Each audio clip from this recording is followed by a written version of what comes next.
বয়লের সূত্রেরও কিন্তু একটা ব্যর্থতা আছে বা বয়লের সূত্র মানছে না, এরকমও কিন্তু একটা উদাহরণ আছে।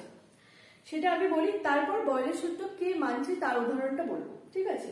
তো দেখো, যখন আমরা বেলুন ফোলাই কি হয় তখন? দেখো, প্রথমে একটা বেলুন নিয়ে আমি ফোলাচ্ছি, তাই তো? তখন কি হয়? ফোলাচ্ছি, বেলুনটা আস্তে আস্তে ফোলাতেই থাকছে, বেলুনটা আস্তে আস্তে বড় হচ্ছে। তো এবার আমি প্রথমেই বলেছিলাম যে কি না, বেলুনের মধ্যে গ্যাসের অণুগুলো উচ্চ চাপে সংযোজিত অবস্থায় থাকে।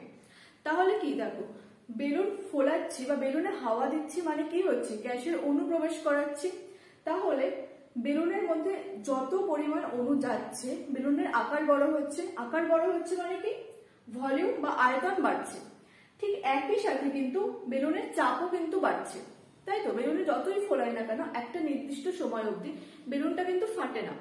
একটা নির্দিষ্ট সময় পার করে যাওয়ার পর বেলুন কিন্তু ফেটে যায়। ফেটে যাওয়ার মানে কি না, গ্যাসের অণুগুলো ওই আয়তনের মধ্যে থাকতে পারে না, তাই জন্য। কিন্তু দেখো, শুরুতে আস্তে আস্তে বেলুনটা ফুলছে, ছোট থেকে আরো বড় হচ্ছে, তার মানে কি তার আয়তন বাড়ছে। আবার কি আয়তন বাড়ছে, তার সাথে সাথে কি হচ্ছে না, গ্যাসের চাপটাও কিন্তু বাড়ছে।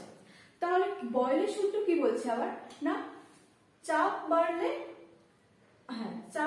আয়তন কমবে বা আয়তন কমলে চাপ বাড়বে, আবার আয়তন বাড়লে চাপ কমবে। কিন্তু বেলুনের ক্ষেত্রে কিন্তু সেটা হচ্ছে না। কেন হচ্ছে না? তার কারণ কি, দেখো, বেলুনের মধ্যে আমি যখন গ্যাসের অণুগুলোকে প্রবেশ করাচ্ছি, সেই গ্যাসের অণুগুলোর ভর কিন্তু স্থির থাকে না। কারণ যে গ্যাসের অণুগুলো আমি প্রবেশ করাচ্ছি তাদের ভর নির্দিষ্ট থাকে না।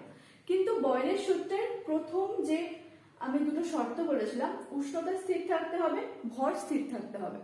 কিন্তু বেলুনের মধ্যে যে গ্যাসের অণুগুলো ঢোকানো হয়, তার মধ্যে কিন্তু নির্দিষ্ট ভরের একটাই গ্যাস থাকে না, বিভিন্ন ভরের বিভিন্ন পরিমাণ গ্যাসের পদার্থ থাকে।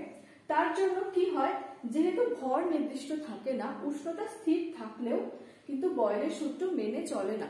তার জন্য কি হয়, আয়তন বাড়লে চাপও বাড়ে, চাপ বাড়লে আয়তন বাড়ে, এরকম। আয়তন বা চাপের সাথে যে ব্যস্তানুপাতিক সম্পর্ক, সেটা এক্ষেত্রে প্রযোজ্য নয়।